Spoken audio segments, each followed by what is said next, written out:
दोस्तों, आज कुछ नए कौतूहल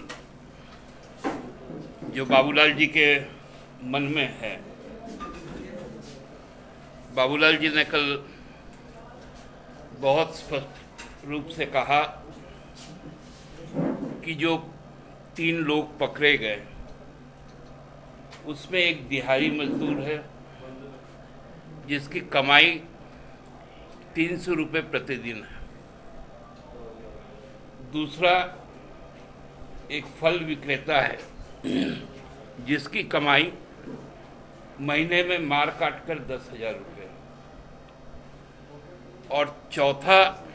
और तीसरा वो छोटा मोटा कोई काम करता है और उसके पिता का एक शायद छोटा सा दुकान है। मतलब बाबूलाल जी का रिश्तेदारी,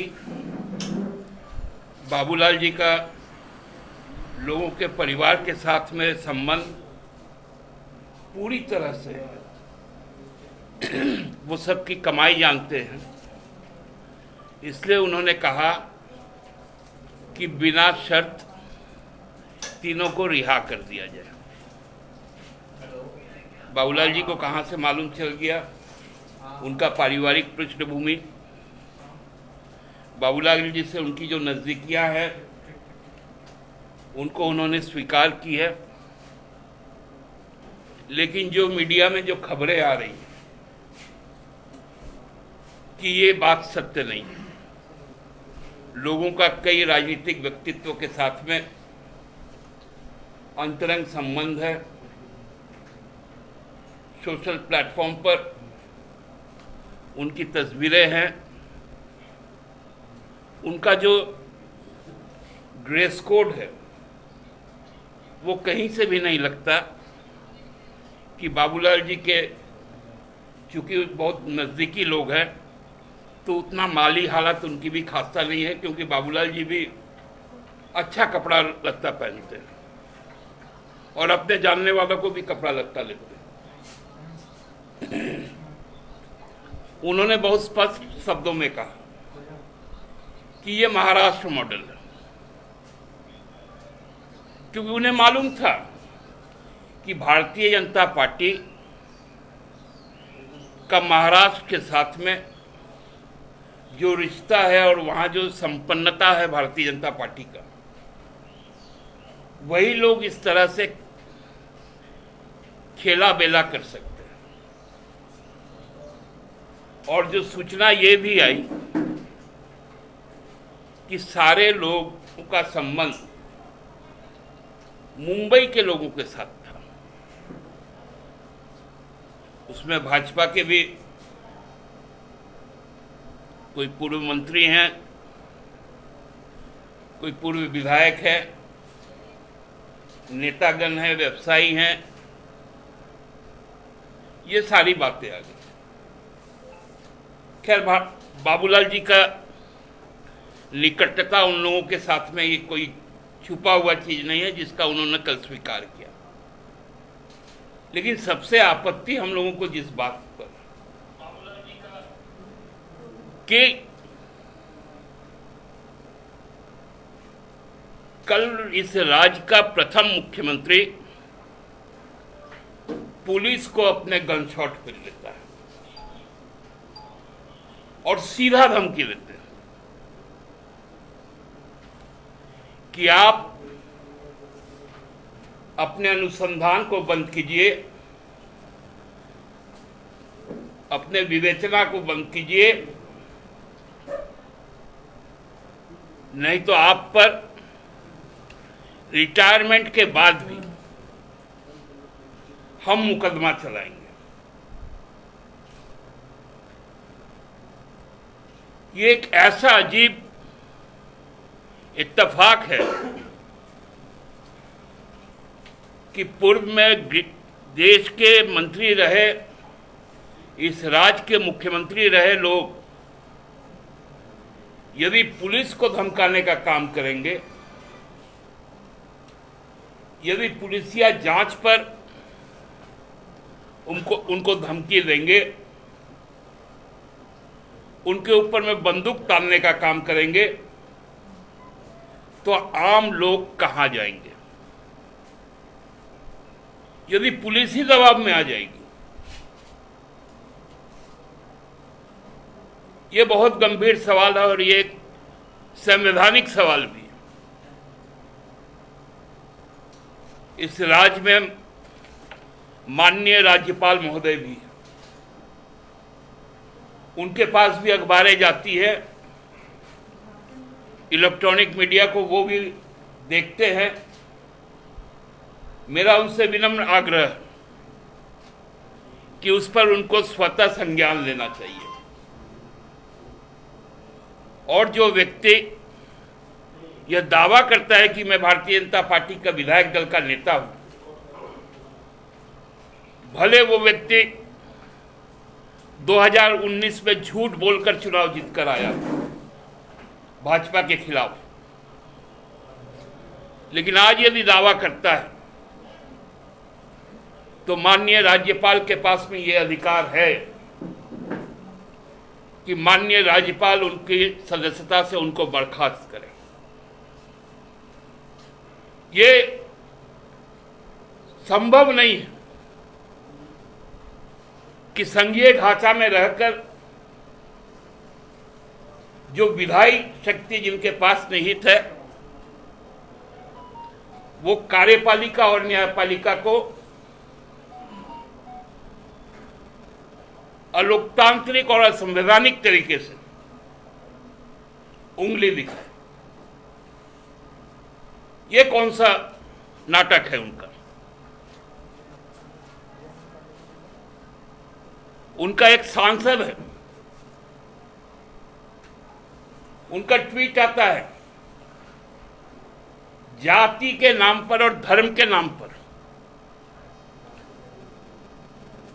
कि इस पूरे मामले में जाति और धर्म को बांटा गया, कि यही भारतीय जनता पार्टी का संस्कार है। क्या भारतीय जनता पार्टी यह बताएगी कि उनके जो सांसद हैं, जिस प्रकार की बोली वो बोलते हैं, जिस प्रकार से वो भी पुलिस को धमकाते हैं, क्या यही भारतीय जनता पार्टी का संरक्षण है उनके पास साथ में? क्योंकि गृह मंत्रालय तो आज देश का भारतीय जनता पार्टी के पास है, हम लोग सबको ही जानते हैं। उसीलिए सबको डराना, सबको धमकाना, सारे केंद्रीय एजेंसियों को अपने विपक्ष में बोलने वालों पर कार्रवाई करवाना, चाहे वो राजनीतिक पार्टियां हो, समूह हो, सामाजिक संगठन हो, सामाजिक लोग हो, पत्रकार हो, बुद्धिजीवी हो, नाट्यकर्मी हो, एक अजीब हालत हो चुका है। 24 घंटा नहीं बीता था घटना का कि बाबूलाल जी सामने आ गए।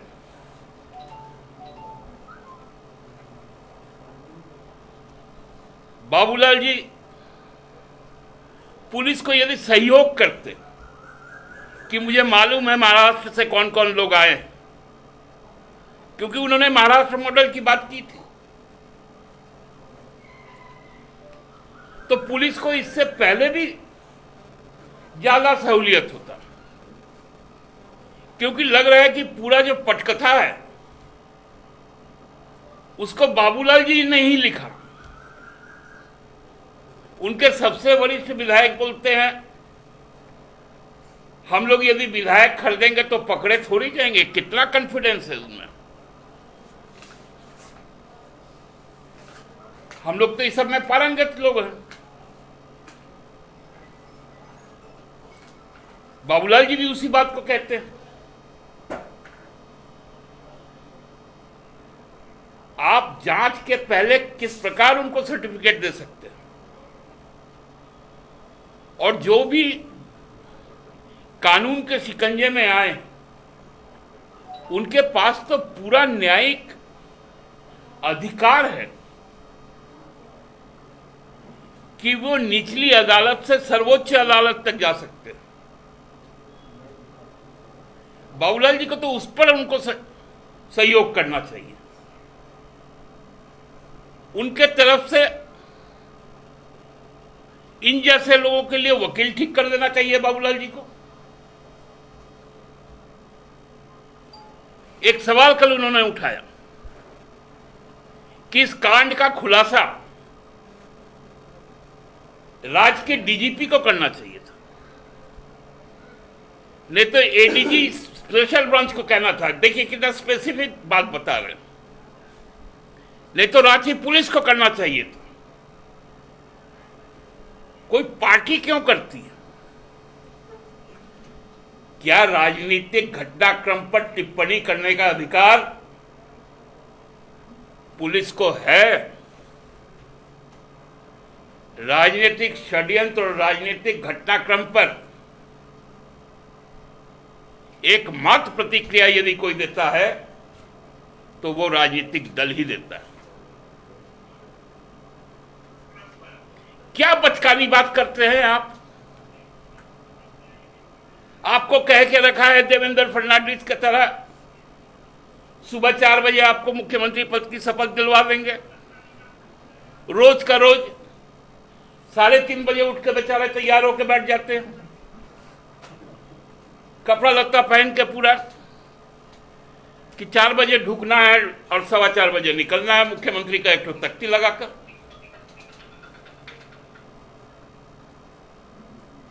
और मैं भाजपा के दोस्तों से कहना चाहता हूं, लोगों को तो आप ठगते हैं, भ्रम में रखते हैं, बेचारे बाबूलाल जी को तो छोड़ दीजिए। उनको क्यों ये एक छोटा बच्चा समझकर कभी झुंझुना पकड़ा दे रहे, कभी लॉलीपॉप पकड़ा ले रहे, और आप लोग के चक्कर में आकर वो बेचारे फंस जाते हैं। सीधा साधा आदमी है। मैं तो उनका बहुत सम्मान करता हूं उनके इन सीधापन के कारण। इनके मुंह से जो बुलवाना है भाजपा के लोग बुलवा लेते हैं। अब बाबूलाल जी का भी अपमान भाजपा करना बंद करें। बस इतना ही कहना था उनके लिए कि भाजपा के लोग अब बाबूलाल जी का अपमानित करना बंद करें, क्योंकि आप लोग चढ़ाइएगा, उनके मुंह से लटर पटर निकल जाता है तो आके फिर हमको उसको संभालना पड़ता है। पूरा जिम्मा उन्होंने मुझ पर डाल रखा है। पुलिस, हमको लगता है, और आप लोगों ने भी देखा है कि किस तेजी से पुलिस जांच में लगी है और पारदर्शी जांच है, क्योंकि ये पहला मौका है कि पूरी किताब ही खुली हुई है और आप लोगों के समक्ष है।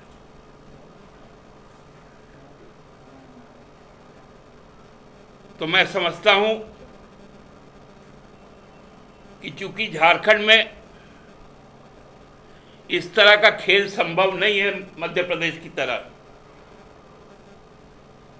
कि आप किसी को इस्तीफा करवा कर पुनः जितवा लें, कर्नाटका की तरह कि इस्तीफा करवा कर पुनः जितवा दें।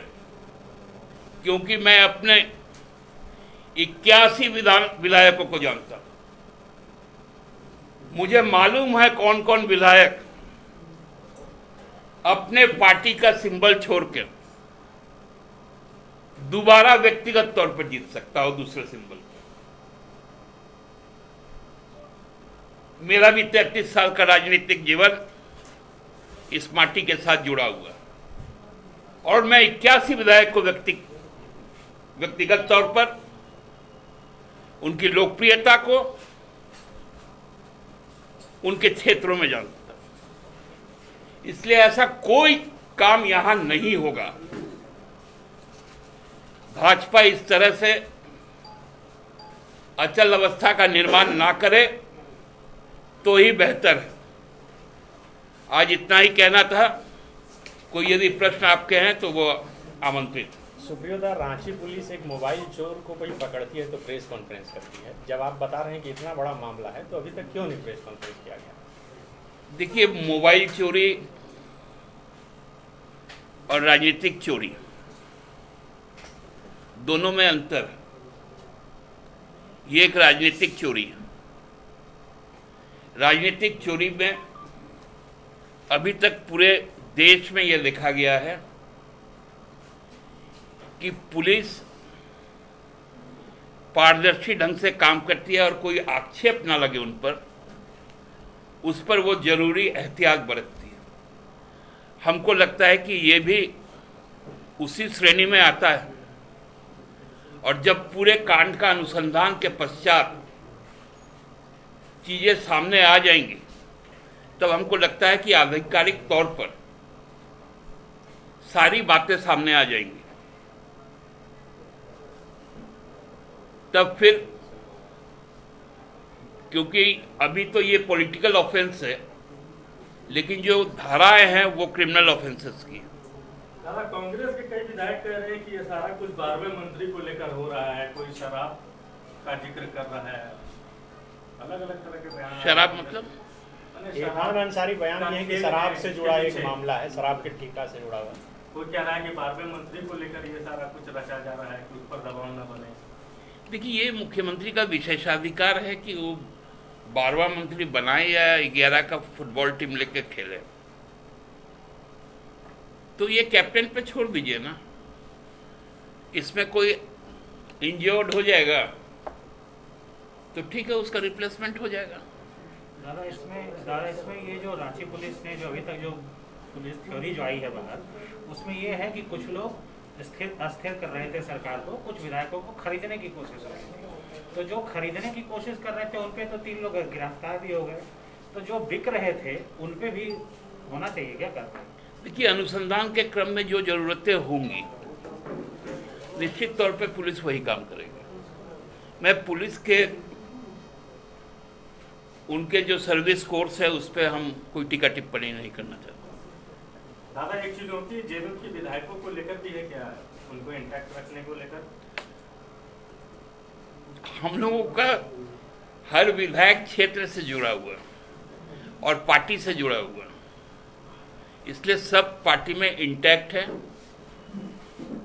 और हमारे किसी भी विधायक ने शायद आज तक कभी भी, आप लोगों को, कांग्रेस के तो 1-2 लोगों का भी आ गया है कि मुझे मंत्री पद और कुछ पैसे का पेशकश हुआ था, लेकिन हमारे विधायकगण के पास जाने का हिम्मत इन लोगों का नहीं है, क्योंकि हम लोगों को हर तरह से ट्रेनिंग है सबसे निपटने के लिए। दादा, मुख्यमंत्री को जब पता था कि 50 करोड़ ऑफर दिए थे विक्सन को, उन्होंने कहा कि मुख्यमंत्री को हमने 6 महीना पहले बताया था कि ऑफर मिला है 50 करोड़ का, फिर मुख्यमंत्री ने क्यों नहीं कोई एक्शन लिया? मुख्यमंत्री तो चाह रहे थे कि उनको 50 करोड़ रुपया मिल जाए, कम से कम उनकी समस्या हल हो जाएगी। लेकिन वो कांग्रेस छोड़ के कहीं जाना नहीं है, इसलिए हम लोग का कॉन्फिडेंस है। कोई किसी को दे रहा है 50 करोड़, मैं तो कह रहा हूँ कि लाइए, जिनके पास जितना एक्स्ट्रा पैसा है हमको दे दीजिए। इसमें देने वाला महामूर्ख है और लेने वाला बहुत शातिर लोग हैं। इसलिए लेन देन करने वालों को मेरा कहना है, एक सलाह है कि सुप्रियो भट्टाचार्य जी अवेलेबल है, जिनके पास में स्पेयर रुपए हो आप हमें दे सकते हैं, हम आपको आसान किस्तों में आपको ब्याज भी देंगे। दादा, सुबोध कांत साहब ने सवाल उठाया कि सरकार, विधायक और पार्टी की जो संवादहीनता जो है उसको कैसे समन्वय आप लोग लाएंगे? संवादहीनता है अभी। देखिए, सुबोध भैया बड़ा नेता है, सुबोध भैया जो बोलेंगे उसको हम लोग एक मैंने उनका मंतव्य के तौर पे सीरियसली लेंगे और उस पर विचार करेंगे। दादा, देवघर एम्स को लेकर हाईकोर्ट का एक वर्डिक्ट आया है। हाईकोर्ट ने कहा है कि ओपीडी नहीं खोलना दुर्भाग्यपूर्ण है। देखिए, मुझे याद है कि इस विषय में मैंने 12 जून को ही आप लोगों से बातचीत के क्रम में बता दिया था कि हाईकोर्ट तक सरकार को जाना पड़ा, क्योंकि केवल और केवल एक व्यक्ति के अहम को संतुष्ट करने के लिए एम्स और भारत सरकार का स्वास्थ्य विभाग एम्स का ओपीडी चालू नहीं कर रहा, क्योंकि उनको फिजिकली वहां पर प्रेजेंट रहना, जबकि तत्कालीन स्वास्थ्य मंत्री डॉक्टर हर्षवर्धन जी ने लिखित तौर पर दिया था कि माननीय मुख्यमंत्री के साथ वो वर्चुअली उसका उद्घाटन करेंगे 26 तारीख को। अचानक 24 तारीख को रात को उसका उद्घाटन रद्द कर दिया गया अज्ञात कारणों से, क्योंकि 24 तारीख को ही सुबह एक ट्वीट आया था कि मेरे नहीं चाहने से, वो गोड्डा के सांसद का ट्वीट था, मेरे ना चाहने से गोड्डा में एम्स नहीं खुलेगा।